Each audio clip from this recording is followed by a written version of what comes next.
Jason Unruhe is a political commentator and he joins us now for more reaction on that story. Jason, welcome. What's your views on Maduro's remarks, essentially calling on the UN to form an alliance against US unilateral sanctions?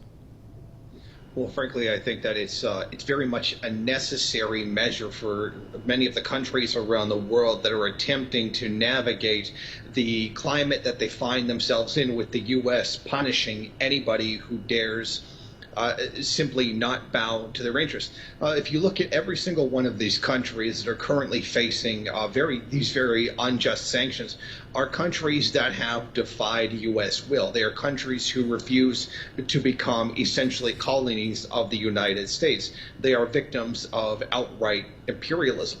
So when you have a situation like this, when multiple people are being targeted by one larger power, they are naturally going to gather together, combine their strength, and push back against the oppression they face. As it has been said many times, wherever there is oppression, there is resistance, and that is what we are seeing right now. All of these countries are suffering economically from the United States. So it's definitely in their interest to combine their efforts, perhaps foment trade with each other, not only with necessary goods, but outside the reach of the US dollar, if necessary, or if possible, outside the reach of the US financial system, particularly with regards to the World Bank, the IMF, etc. They've all been forced into this situation because of the way the U.S. has acted. I mean, there are times when countries are sanctioned for legitimate crimes that are being carried out by them. But this is not that case. The U.S. is continually using sanctions as a weapon because it cannot afford a military conflict at this point. So it's very clear that these sanctions are being used as weapons, and it's high time that those who suffer as a result of the unjust U.S. actions to unite together.